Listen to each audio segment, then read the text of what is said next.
My name is Daniel Cairns. It gives me a great pleasure as the head of enrolments here at 4-3 to firstly welcome you, but also to offer you the opportunity of engaging with a very valued past learner who has had an amazing career trajectory since changing careers into data analytics that I'll be welcoming along shortly.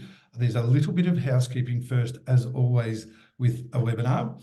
And this is a very, I think, sound opportunity for you as you're giving your time to understand more about both the program and be inspired by our guest shortly.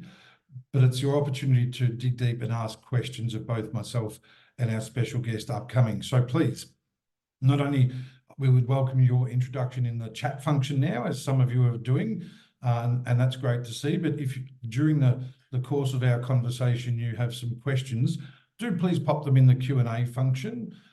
We will answer questions specifically from that, and the chat will be used for some other items such as links to important opportunities and documents that we'll be posting there.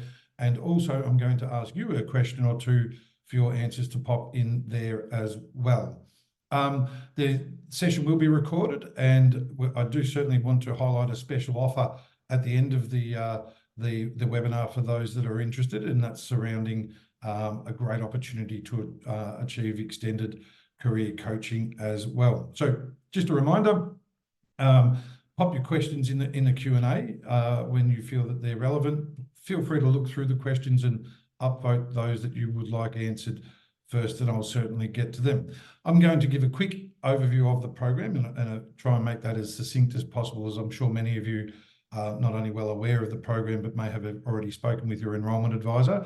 And one of the outcomes from today would certainly be highly recommended that you do speak with your enrolment advisor following, and we'll give you a link in the chat to do so throughout the session. I'm then going to introduce our speaker, and I've got a couple of questions that I'd certainly like to ask our special guest in Elodie, and then open up the floor for questions from your good self as well.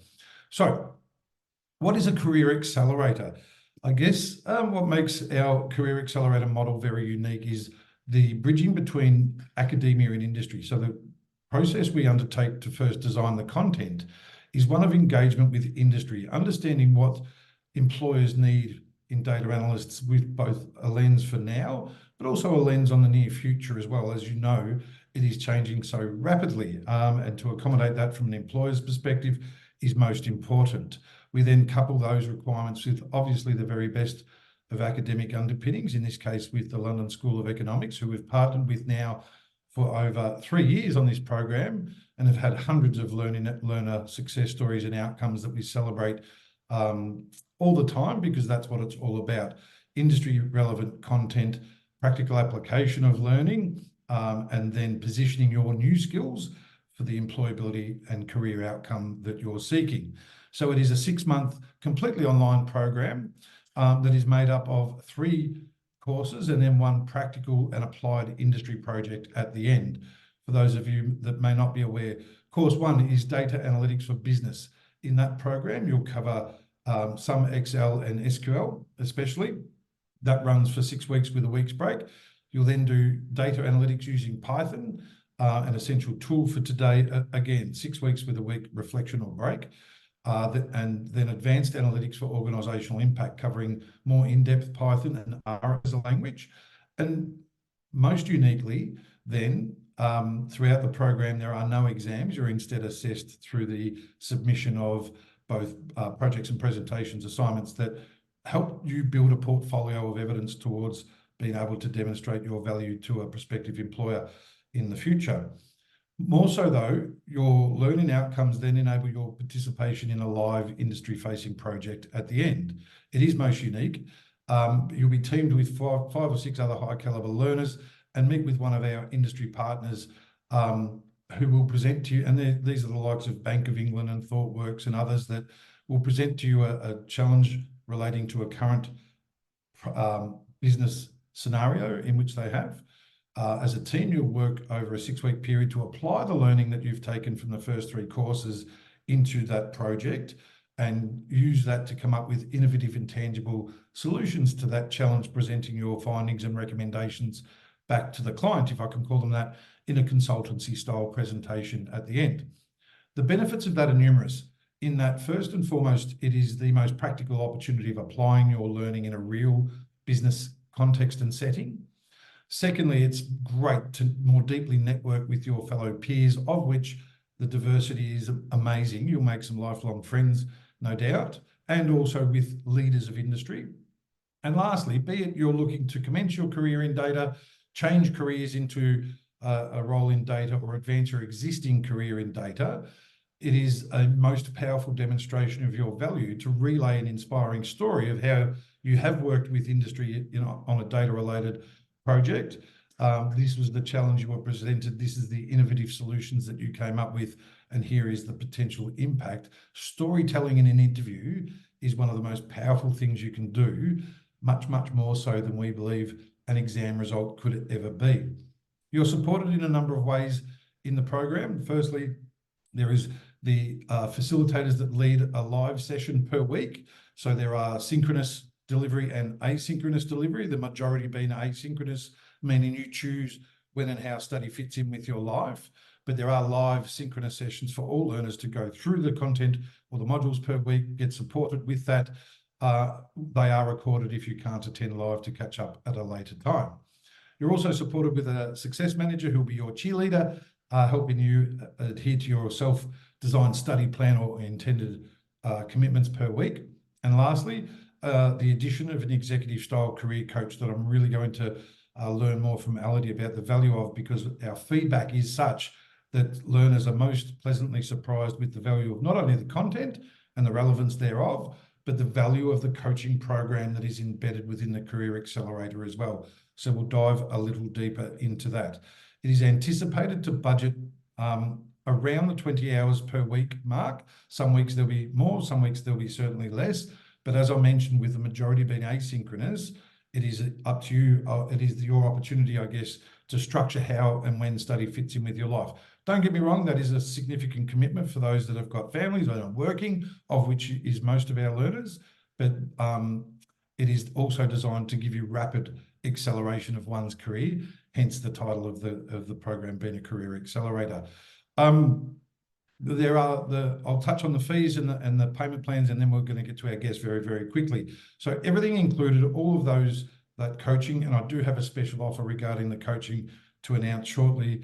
The fees for the program are £8,395, and we want to make this accessible and understand that that's a commitment that one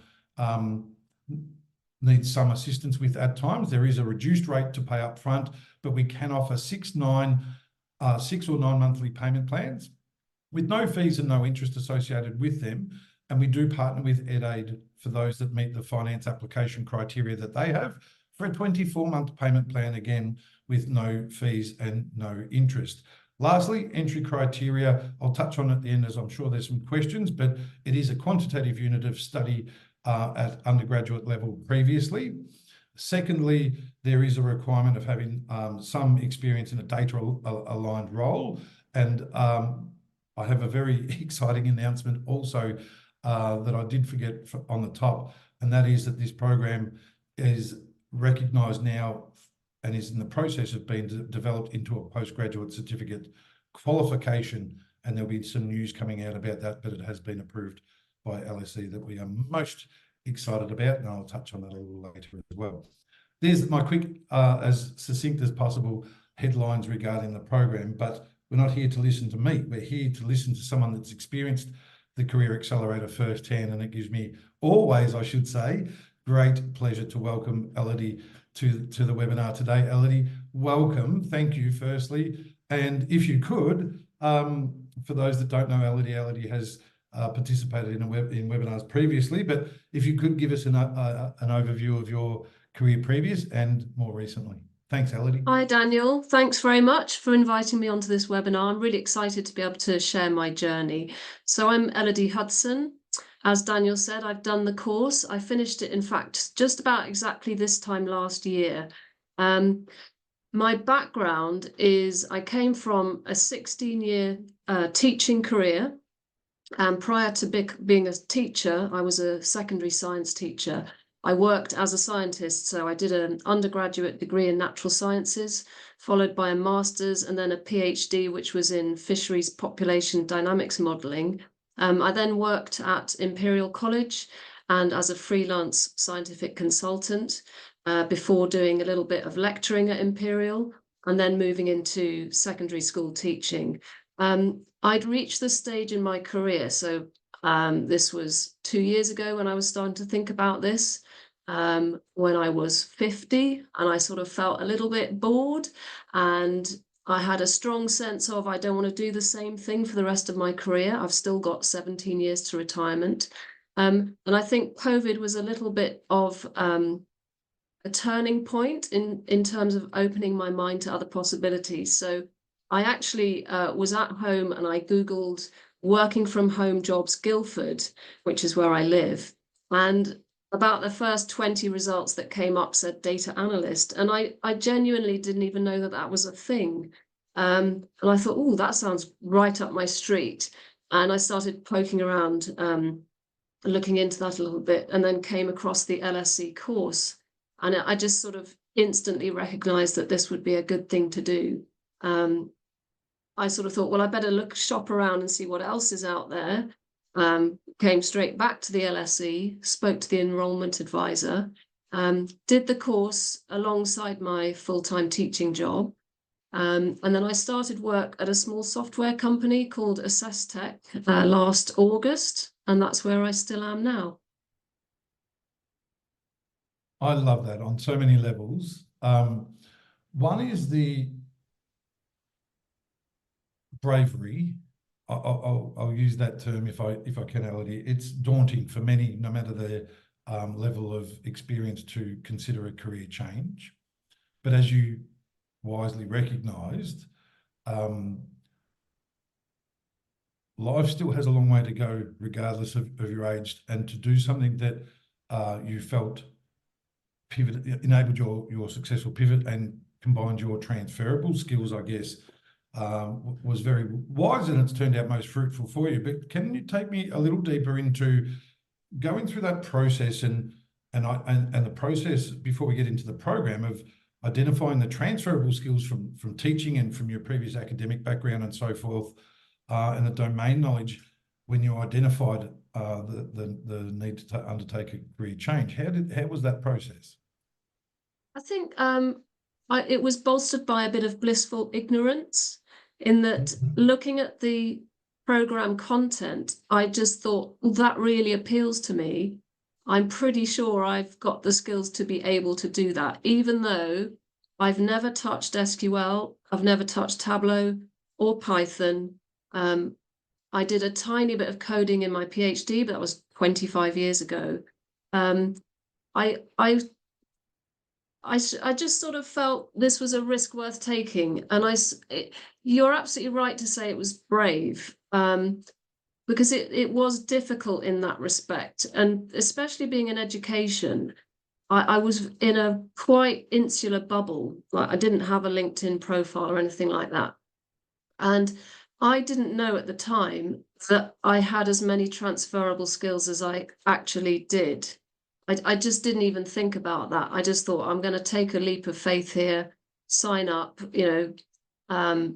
doing the course itself while still being employed is a zero risk step to take. Obviously, there's a financial outlay, but I wasn't, I still had a job. So I thought the worst that can happen was I'll learn some new stuff, and I can always stay in my current job if I don't like the look of it. As it turned out, so I started in the October cohort in 2022. By the end of November, I had handed in my notice to my school to say I was going to leave at the end of that academic year, which is July 2023, without having a job to go to. So that's how confident I felt in that short space of time that this course was going to equip me with enough skills to get a job. And that really was leaping off the cliff into the unknown. And my career coach will verify that I had a serious wobble about having done this over Christmas, because I'd resigned with nothing to go to, and I thought I was out of my mind. And she calmed me down, and it all turned out well in the end. It did require a bit of a leap of faith, And all I can say to anyone in this position now is don't underestimate your ability to learn new things. And I think particularly when it comes to coding, I do not identify at all with the stereotype of what someone who is a coder is. I envisaged a kind of, it's going to sound awful, but this is a stereotype, sort of people who like sitting in the dark in a hoodie, probably quite young, probably male. I just didn't identify with it at all, and really good at maths. I do have a quantitative background, and I'm good enough, but you don't have to be a maths whiz to be a good coder, and the skills that make you a good coder are more to do with attention to detail and problem solving skills and creativity. So I would certainly say that a much wider suite of people should consider coding and analytics than probably do. Brilliant. And it is one of the most in-demand and growing roles in the digital economy now. And when designing the content, I mentioned earlier, we partner with industry. Tell us about that from a learner perspective, if you can, how practical, I guess, and relevant is the content across the 3 courses, and we'll come to the industry project in a moment. Yeah, the content is fantastically relevant. And I have to say, as someone coming from education, I knew and had been in education or research, academic research for my whole career. I knew absolutely nothing about business, literally nothing. So the way that the content is embedded in a business framework was really valuable to me. In terms of the technical skills that it covers and how relevant they are to business, they are 100% on the money. So in the company where I work now, everything that we do in my data team is material that was covered by the course. And when I went for interview for the role that I'm currently in, the person who employed me, I said I was on the course. He went to look at the program content to check that I was going to be doing the right sort of things. And he came back and said, yeah, absolutely spot on. And particularly the sort of trio of SQL, Tableau, and Python is fundamental in data analytics and data science. So it's a really strong base from which to start. And the way all the examples are embedded in the kind of business context is also really valuable. That's such an important part, and one that enables learners, I guess, to position those skills for employer value as well when job seeking. Yeah. I might ask, before we get to the audience questions, and I can see many coming through, so I might even cut my questions a little short and get to some of them very quickly. But what I would ask of the audience, actually, because both Elodie and I would be most interested, is if in the chat function, not the Q&A function, but the chat function, if you can punch in there two things. Are you seeking to start, change, or advance your career? So you're starting your career after an undergraduate degree or similar. If you're looking to change careers into data, or if you're existing in data and would like to advance, and what sector you're currently in or what role you're currently in. So it might be advancer or changer, teacher. If you can put that in there, we would love to understand more about you, so we can certainly tailor a lot of the answers and questions to those that are in attendance as well. Thank you. It's really interesting to see so many coming through. I've got 1 or 2 more questions, and we're going to jump into the audience questions, of which there are many. You mentioned the coach earlier. What impact do you feel the career coaching program, and the coach in particular, had on you achieving your desired career outcome as a part of the career accelerator? Absolutely central to the whole process. She was far more important than I would have ever imagined possible. And the fact that you have that career coaching package as part of the course is a massive game changer. It made all the difference to me. So much so that I am still working with her. So I've gone on to buy another whole package of sessions that will keep me going for the next couple of years. She opened my eyes to the importance of having control over the direction of your career, which I'd never really thought about at all. She helped me identify what type of role I should be looking for, because as a career changer, I was starting with new skills, but also in a new domain, in a new industry. So there's a lot of decisions to make. And she really helped me answer for myself what it was that I wanted to do. And, you know, those questions I'm still thinking about them now, because it's not over. I'm just at the beginning, and I've got to think about where do I want to go in the next few years, which is why I'm still working with her. So she's absolutely fantastic.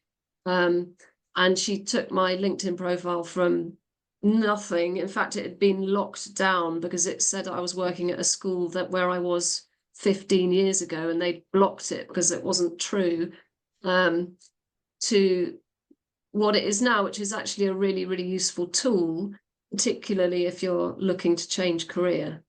So yeah, big thumbs up for career coaches. Yeah, it's often the unheralded benefit of the Career Accelerator model, and one that we've invested heavily in and will continue to do so, knowing that it is one thing to learn often the technical skill. There is the business application that comes with that, with the way the content is designed, but then there's the personal growth and employability aspect, which is all designed to forge outcomes for people seeking to enable their careers to change, advance, or commence. I'm so pleased reading while you were speaking then also how many people have not only mentioned what they're doing and what they're seeking to achieve, but how many must be so resonating with what you're saying, Sue, with a great level of Elodie. Sorry, I'm reading Sue's comment here.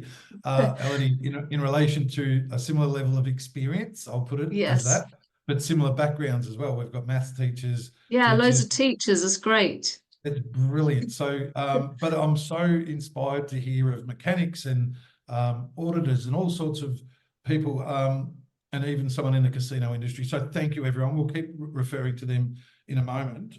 If it's okay, Elodie, I am going to get to some of the questions from the audience now, and I haven't gone over these as yet. I guess from your perspective, some of this is more broad, but in the time that you've been in industry in a data-focused role, and you've now obviously achieved a more recent promotion to a senior role, have you noticed, even in that time, both a change, but also the growth in demand for analysts and scientists? I think there has been an evolution in the employment market for data analysts and scientists. I think maybe 10, 15 years ago, lots of companies realized that they needed data people, but they didn't really know why.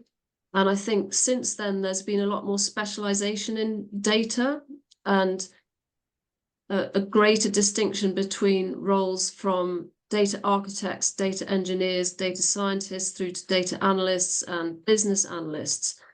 And then on top of that, you could add a layer for specialists in machine learning and AI.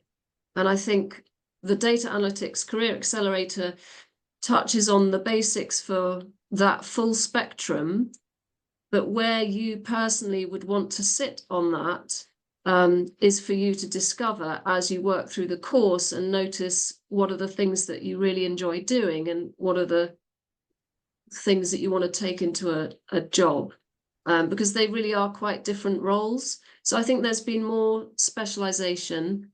I think the demand is always going to be there.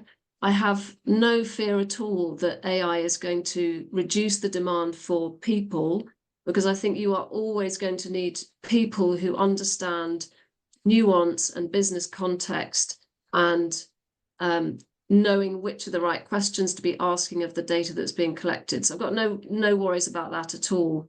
On the subject of where businesses need data, I think what I probably underestimated is just how broad the spectrum is of the data maturity of companies. I think if you do the course, you could be led to believe that all companies are using AI and machine learning to make decisions. It's not true that, quite a small number have reached that level of sophistication, and there are loads right at the beginning of that data maturity curve where basic skills are really, really valuable in just how should we even collect and store the data, never mind what shall we do with it. So I think that there's everything out there. There's something for everybody. And it is constantly evolving, and there are a few questions covering this topic, so I'll broach it now. You've received, as a valued alumni of ours, an invite to another upcoming event, which is indicative of our desire to not only continue to offer value, but to also embed new technologies such as AI, ChatGPT, and generative tools into the curriculum and the like as well.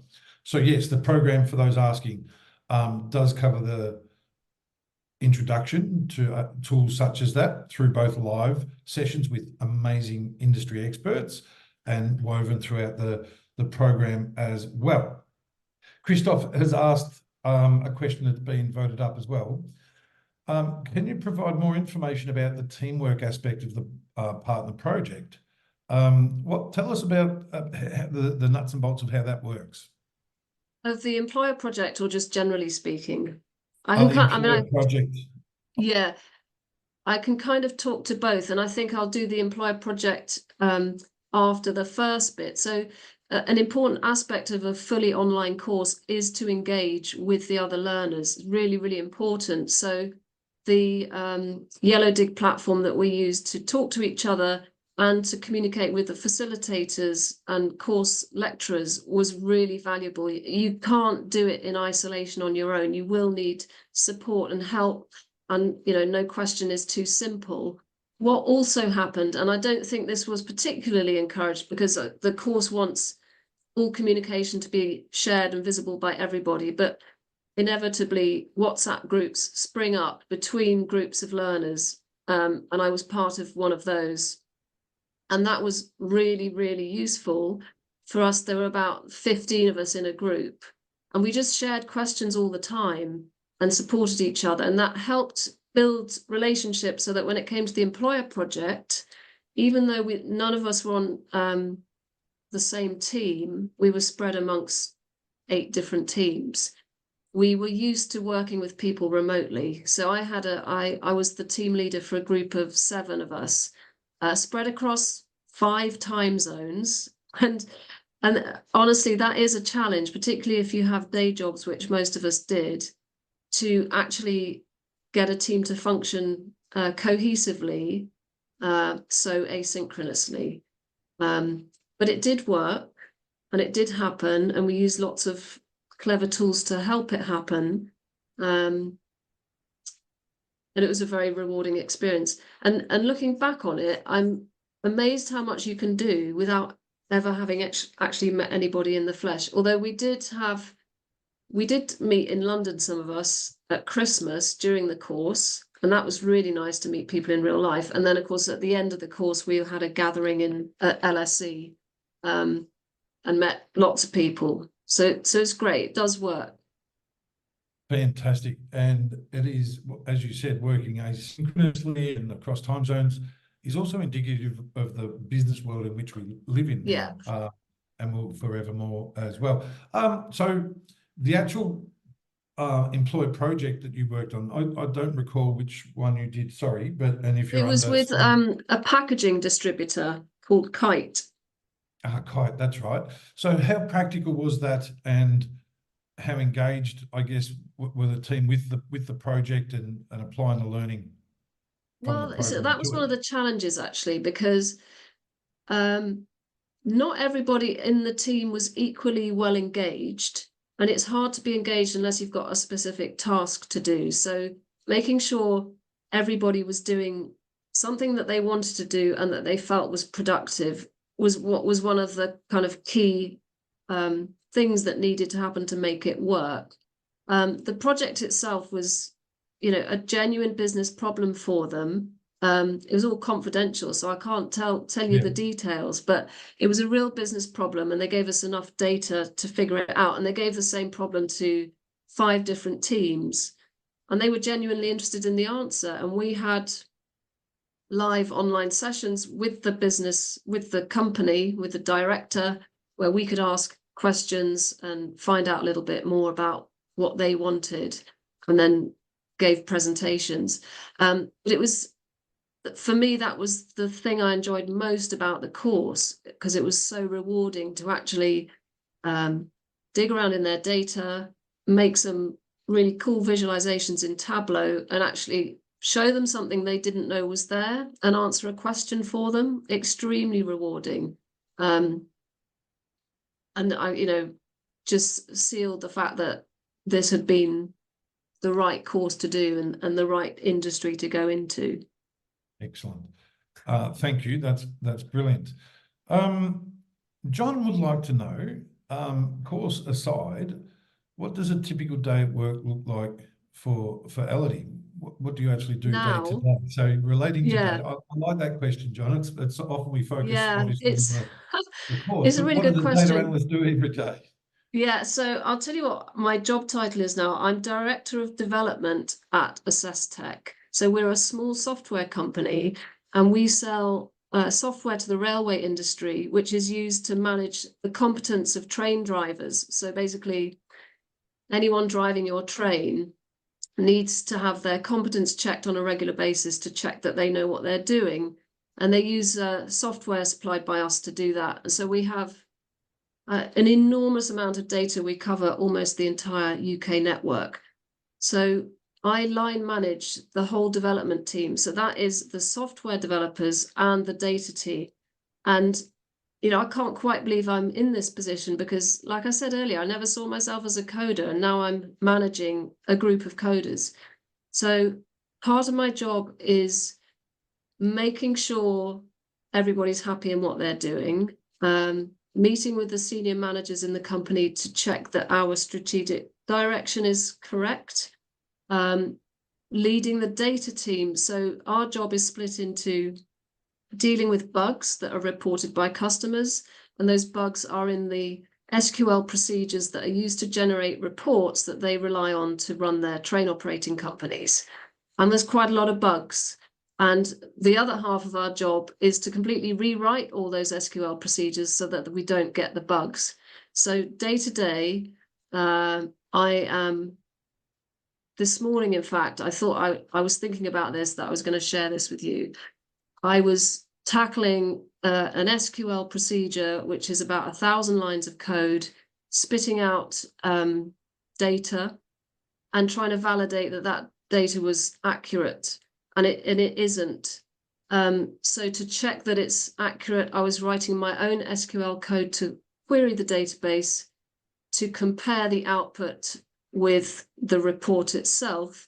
And I'm using an IDE to do that, a development environment. But I actually also used Excel. So I extracted both as CSVs, put them side by side, used some basic filters to compare the output and see why there were errors. So it goes all the way from sitting in a management meeting for 2 hours, talking about what we're going to do at our user conference in November, to actually debugging code. And then on top of that, I've also got a project which involves developing a Tableau dashboard for a customer. And I'm also doing some internal analysis for our own benefit, and I'm doing that in Python. So I am using all the things that I learned on the course. And what I also did just last week is I opened up my GitHub files from the course to remember what it was I did in Python. Because if you don't use a tool for a while, you'll forget what you're doing. So I've been referring back to my course material from the assignments in my job. So I'd strongly recommend that you document your work well and name it correctly so you can find it again, because you will go back to it and comment it really carefully, because it will be useful. So that. I'd say, yeah, day to day, my job is quite varied. It is. Can you imagine 2 years ago thinking you'd be describing that as a day in the life of Elodie. No, it is an amazing achievement. Not at You've all. taken a stepping stone as well, in an analyst, a pure analyst type role first, or science Yes. role first, then into now the director role. And Congratulations. that's because of my very many years of experience in doing other things, yeah, / Exactly. age. As I've said, experience, yes. I've Yes. avoided that word, even though we're very similar. So, someone's asked, I'm not sure about this question actually. How do I word this better? Would it be safe for one to assume that it is more financially rewarding than teaching? Yeah, that's a really good question. And that was a hard thing to know how to navigate as a leaving teaching. And I was head of department in a top independent school, so I was on a pretty good salary. And that was a concern. And Tracy Schuff, who was my career coach, because I saw someone wanted to know who she was, said something really useful. She said, you've got to write down 2 numbers. One is the salary that you would need to actually survive. And the second is the salary below which you would feel resentful that you were not being paid what you were worth. And then go with the number that's higher. Isn't that powerful? Really, really useful. Because it helps you identify what you should be looking for. If you look on job boards, it's not always easy to tell what a job salary is going to be. And it's very hard to know for someone like people in positions like mine, how you can add the worth that you bring for other reasons to be paid despite your lack of technical experience. All I can say to that is that you're more likely to find flexibility if you go for smaller companies than if you go for very big companies that are more likely to have a rigid pay structure. I work for a very small company. There are only 30 of us. And I joined, they asked me what I was currently earning, and I told them, and they said they would match that. So that's a useful thing to at least ask for. I now earn a good deal more than I did as a teacher. And I would say, and again, when I got the promotion to one of the company directors, they asked me what I wanted. I was like, don't know how to deal with this question. And a lot of companies, you wouldn't have that freedom. That's the sort of thing you get in a small startup type of company. And all I would say is think of a number, then add a bit more. So I think some people are more likely to be bold when asking for a pay rise than others. And I think women as a group are supposed to not be so good at it, but just, you've got nothing to lose, but just ask for more than you think, and you might be surprised.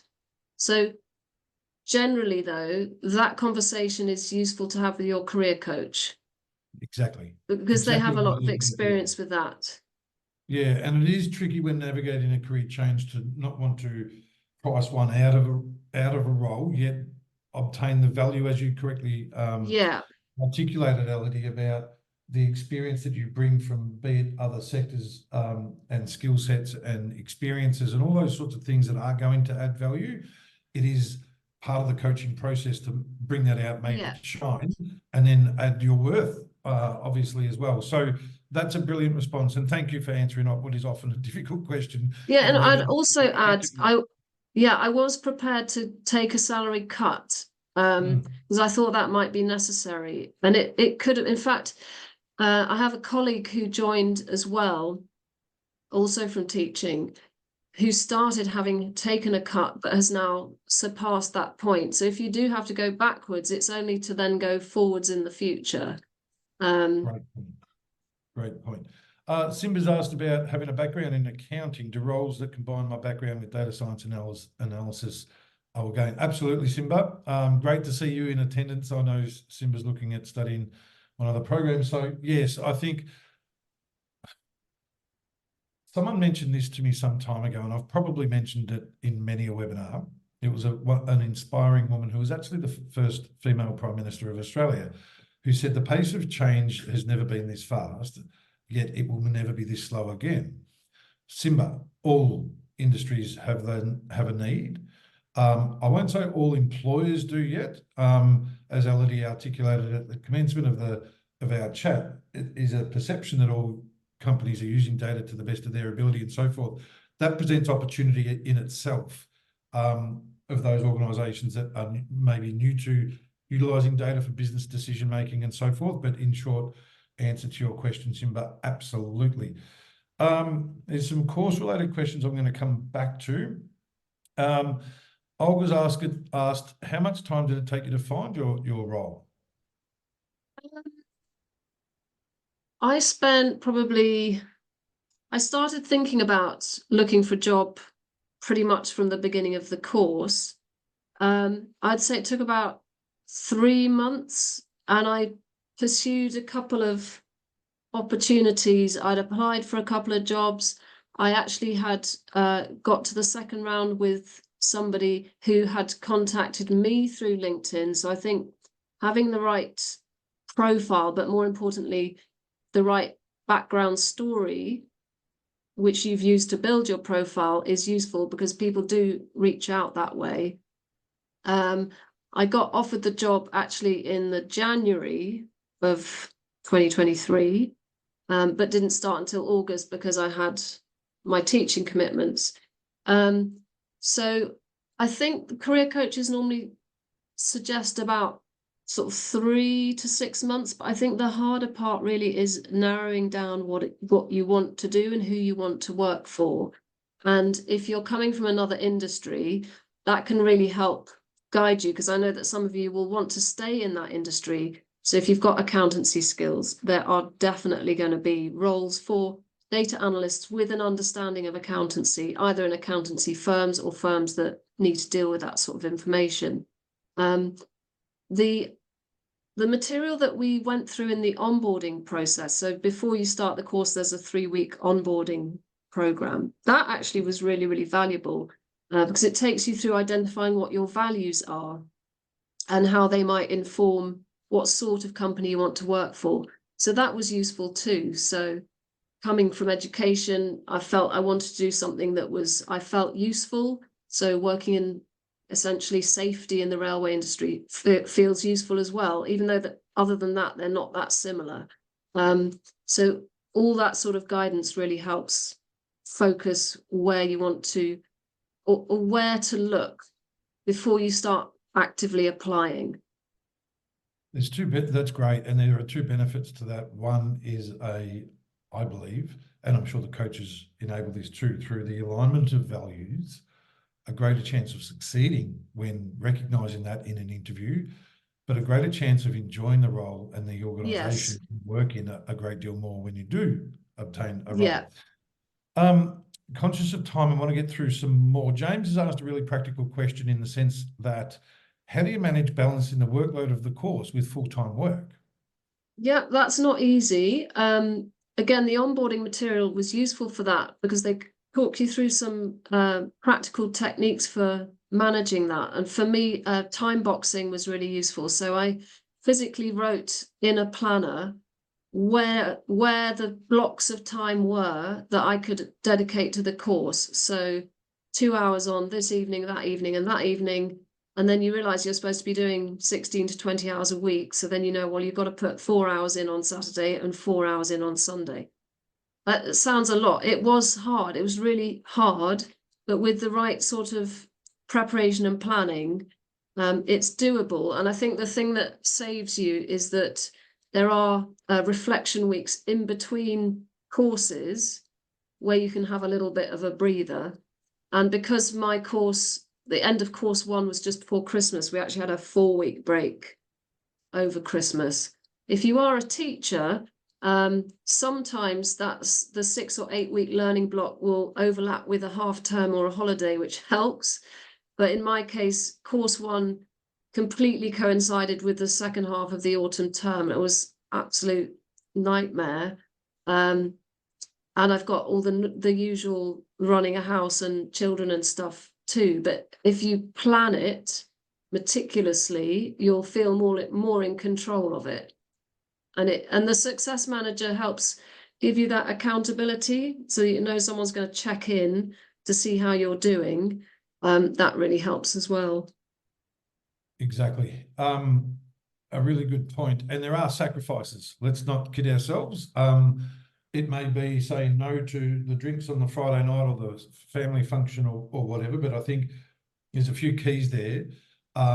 Communicating with those, I won't say that are impacted, that need to be aware of your commitment to invest in yourself, so that they can buy into that, but understand that you may need to say no at times. Yet, hopefully, from a family perspective or peer perspective or colleagues, there's an equal amount of inspiration in you being accepted to LSE. Well, yeah, and I study would as well. exactly. I'd say if you've got children, and you communicate with them what you're doing and why, they will be impressed. They will look up to you for doing that, and they'll understand why you're doing it. So yeah, absolutely, as Daniel said, I would just communicate with those you're sharing a house with. Exactly. Someone's asked here, and I'm happy to, at the top of the hour, I'm happy to extend the discussion for those that want to know more course-related application process. I'll stick around and answer questions specific to that, but we do value your time, Elodie, so we'll get to the final few questions here. Just a reminder for everyone, in the chat function, not the Q&A function, in the chat function, there is a number of tools and assets and calls to action, be that book a time, be that the brochure or the application link as well, that Sam in the background has put that there.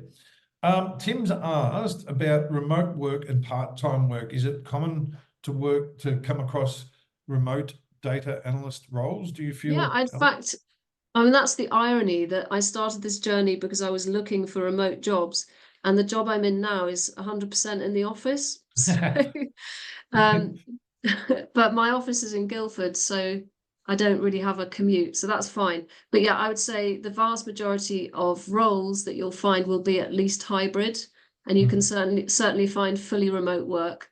I have to say, there are a lot of advantages to being in the office and being with my team all the time.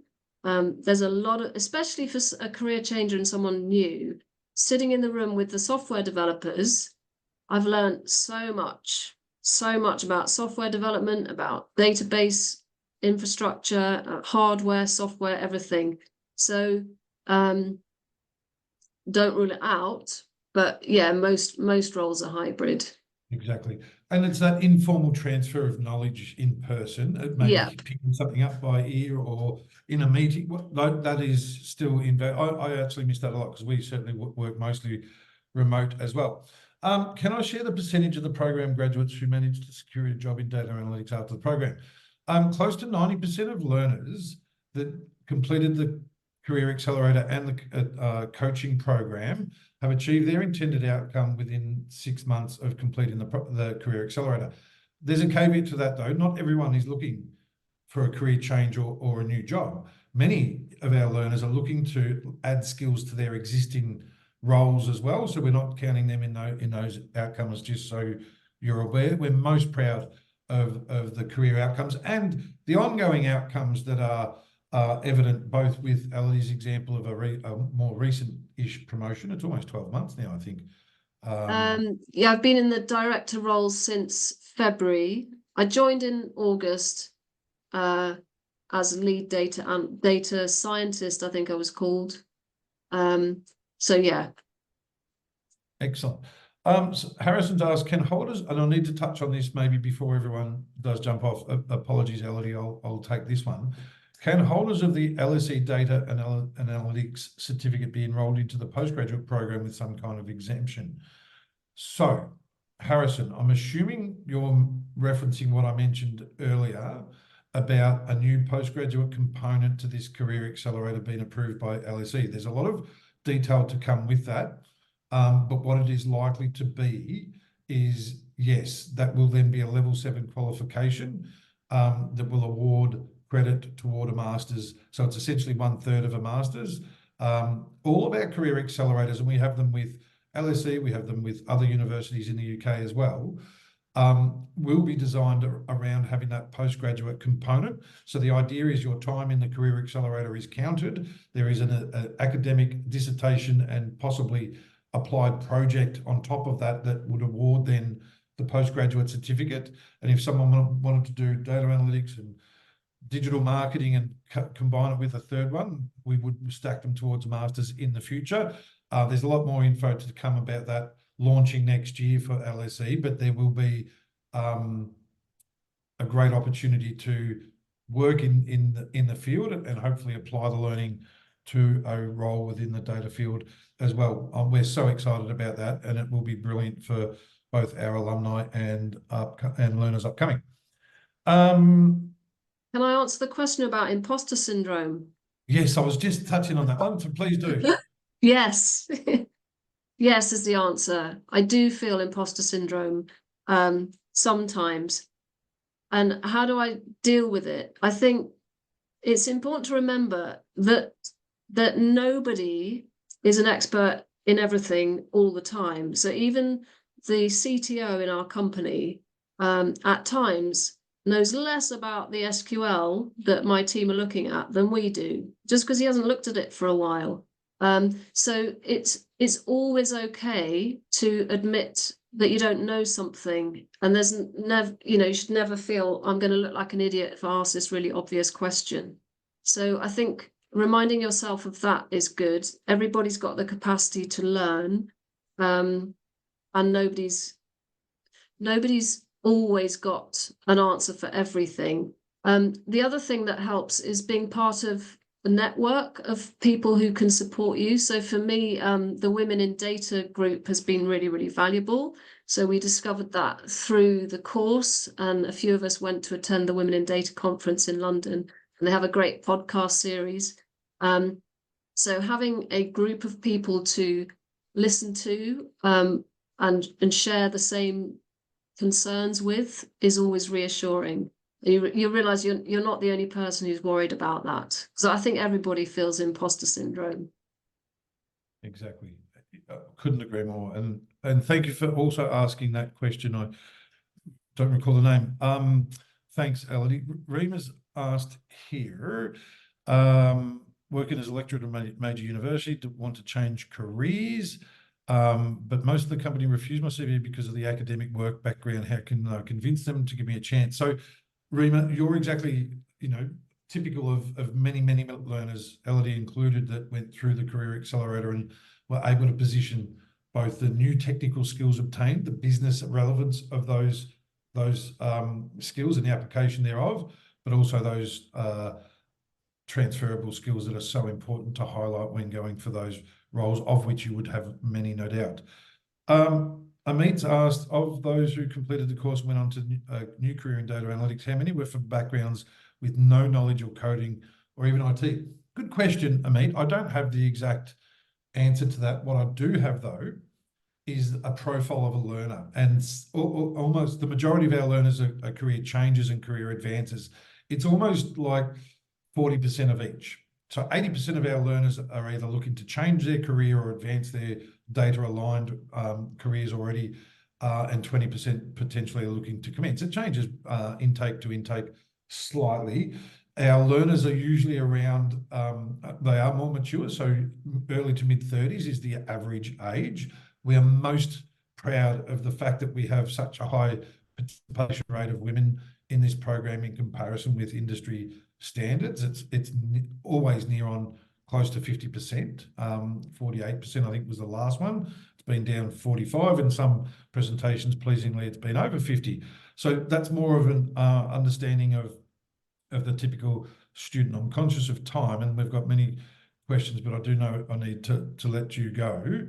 Elodie, can you share how you manage your time to study while you're working full-time? We've done that one. How do the career coaches help you finding the job? I can answer that shortly. I guess what I'd like to finish on, and for everyone that's still got questions, I'm going to hang around and answer those specifically, and also let you know of a special offer. The career coaching element of this program that is so successful is being offered as an extension of the program now through to when a learner obtains their intended outcome. The confidence that we have in not only the content, the relevance, and the structure of the program with the existing coaching element embedded enables us to offer you for those upcoming and for those that registered before Monday, you will be offered career coaching until you receive your intended career outcome, be that to advance, change, or commence. Elodie, we've got a couple of moments. I'm still going to stick around, but I would love not only to thank you in a moment, but to ask you one last question. Are there any tips, tricks, or words of wisdom you would like to provide those in the audience that are considering undertaking the LSE Data Analytics Career Accelerator? I would say, so I think one of the things that I've jotted down before this but haven't yet mentioned is the course would cover the basics for you, but the best way to advance your skills and to learn is by doing. So the course will allow you to set up all the tools on your computer, but then if you get the opportunity, then start your own projects and save them, put them somewhere so you can use them in a portfolio. So over the Christmas holidays, you can request your full history of Spotify data from Spotify.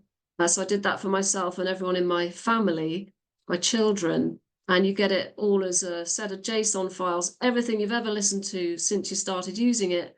And I plumbed it all into Tableau and just had a play. And it's a really, really good way to learn because you'll find you want to do something and you don't know how to do it, and you're going to go onto Stack Overflow and find out and learn how to, because a big part of learning for a developer and a coder and an analyst is knowing how to ask the internet and how to use documentation for software and how to use things like Stack Overflow to get to where you want to go. So those skills, use whatever opportunity you have to build them up yourself. Don't rely on just doing what you are told through the course, because you'll learn so much more that way. And you'll carry on learning once you've finished and you're in a job.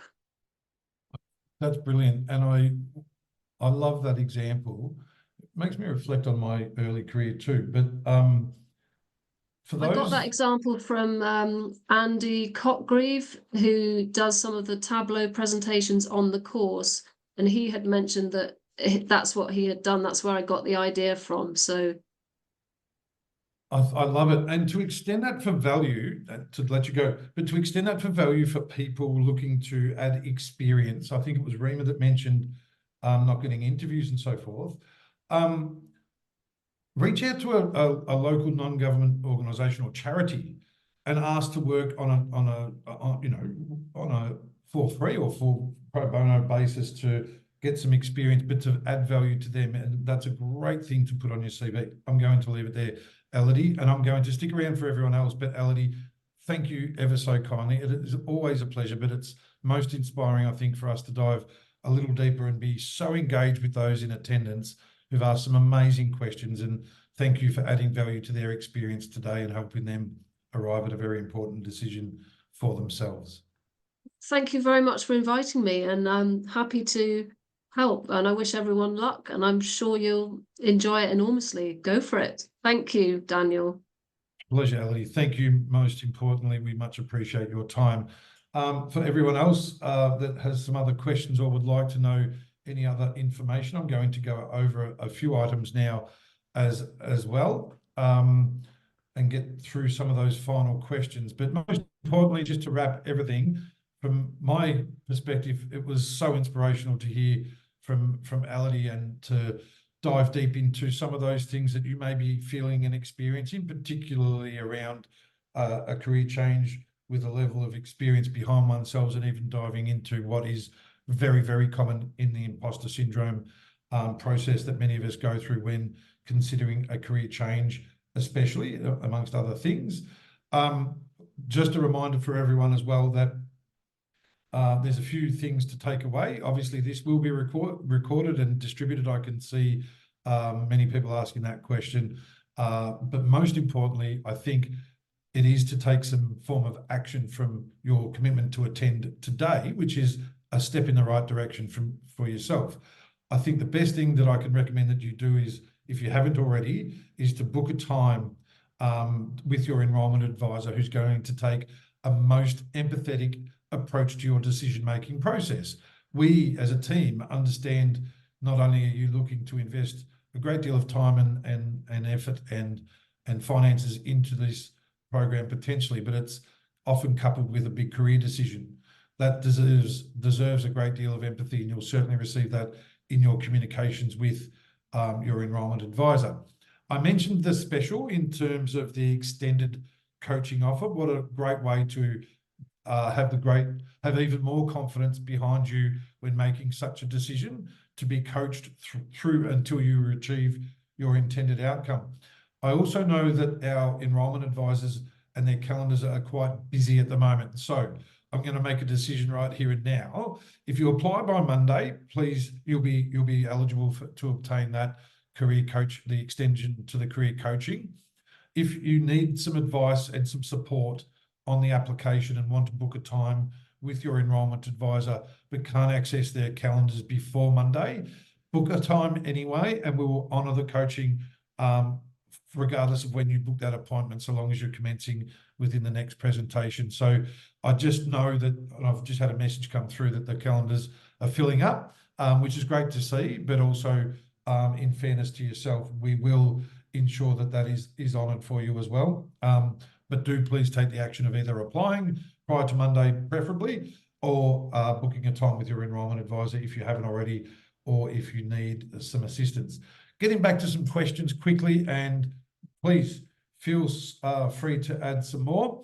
Someone's asked, are there support with those with learning challenges or disabilities? Again, that's a very broad question, and the short answer would likely be yes, but do please book a time with your enrolment advisor to have an open discussion about how we may certainly be able to assist you best.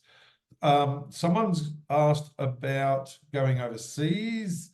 Amit, can you also discuss that with your enrolment advisor? It would depend on if you can do any study while you're away or if it falls on one of the breaks. All right, Vincent's asked about the application process. So once you've gone through the information and decided to go ahead, there's the application link is in the Q&A box there already. The process is as follows. You fill out your details, you upload your transcript from your previous undergraduate or postgraduate studies. They must contain a unit of quantitative study, statistics, mathematics, the quantitative units that are most common. If they don't, we can certainly take your professional experience into account, but that would be a time in which you may want to speak with your enrolment advisor. You also upload your CV and an identity document, and the enrolment advisor will then, if you haven't had a meeting already, reach out to catch up with you to discuss things like, firstly, answer any questions that you may have, to discuss the preferred payment plan that you would like, to walk you through, if you did want to apply for EdAid, what the criteria for that is. And very quickly, the criteria for EdAid is around being a UK citizen or resident, being a resident with a visa of more than, I think, 3 years or two to 3 years, double check, and be employed currently, obviously. So happy to support you with a 24-month plan with no interest, but we also, without application, can provide you with a 6 or 9 month plan to suit your budget as well. Someone asked, I mean, I've answered that one. Are there grants or financial assistance? Yes, as I've just said, we can offer 6 and 9 month interest-free and fee-free payment plans, and a 24-month plan on application with our partner in EdAid. There's so many different types of roles in data analytics, some more technical, others more linked to business analytics and intelligence. What type of data roles is this course most relevant for? Delia, fantastic question. And this will give you grounding and confidence to apply for a variety of roles relating to data. That could be business analysts, that could be data analysts, it could be stepping stones towards data science roles. I think we've even had marketers use this, although we do now have a digital marketing strategy and analytics program with LSE, a career accelerator with LSE. but we've had salespeople go through to apply data to their roles. It is so broad, but if you were honing in on an analytical type role, then this would certainly get you there in a rapid fashion, hence the term career accelerator as well. Aza's asked, how do career coaches help with finding jobs in the field? Do they just help with resume and making LinkedIn account, or do they go beyond that?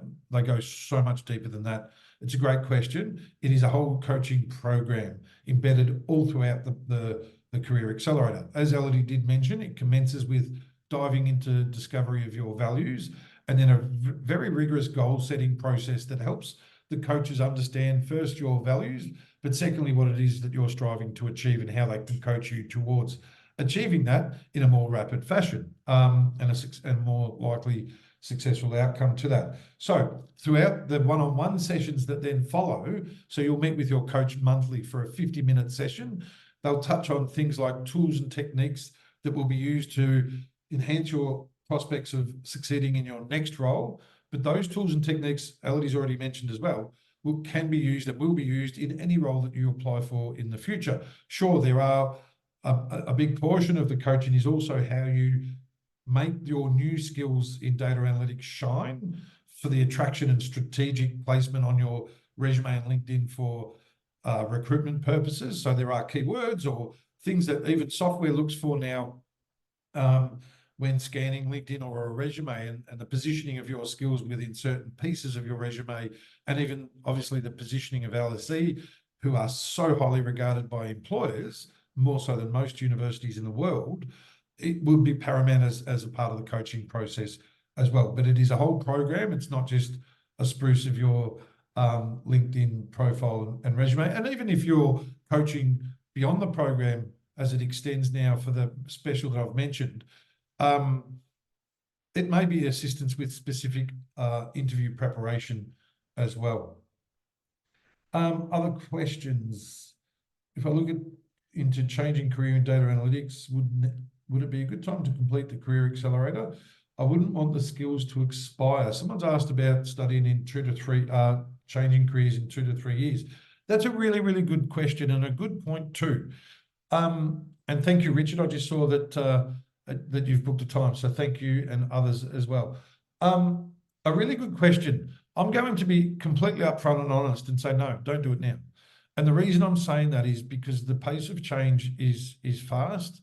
I think it's a brilliant point of difference in our Career Accelerator that, one, it's designed with industry first, and then LSE obviously providing the academic rigor that makes it so sound.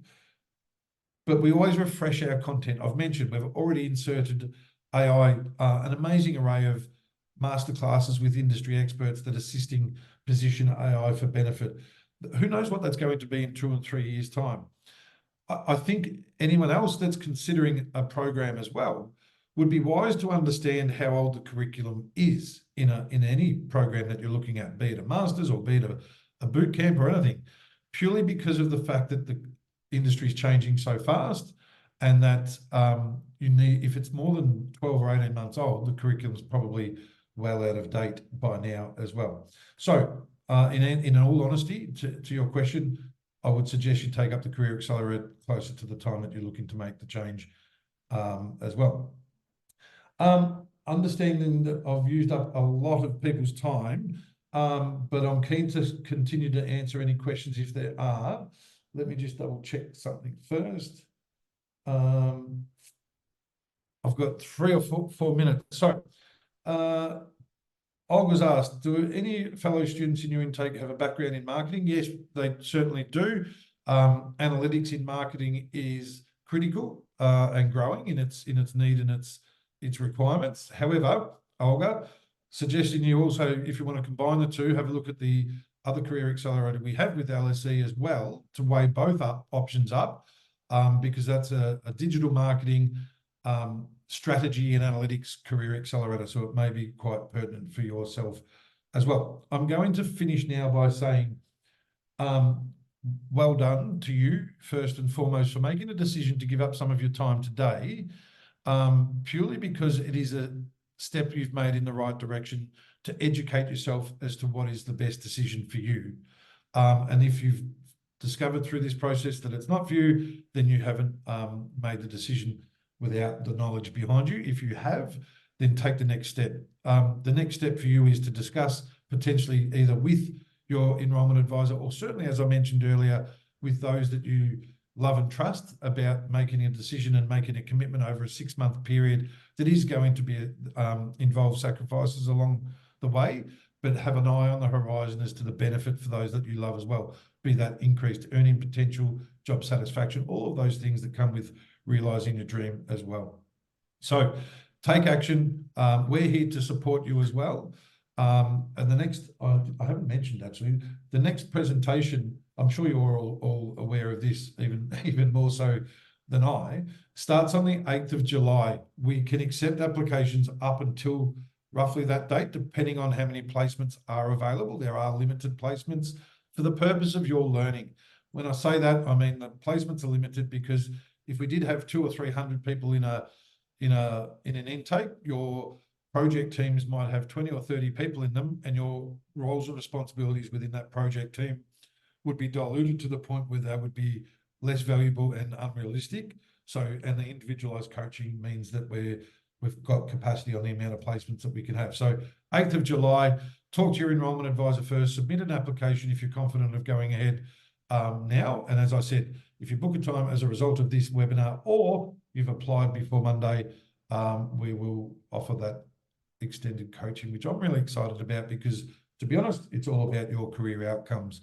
I'd like to say thank you to Sam, also in the background, that always helps put these events together and administer them during the event. But more importantly, thank you to you.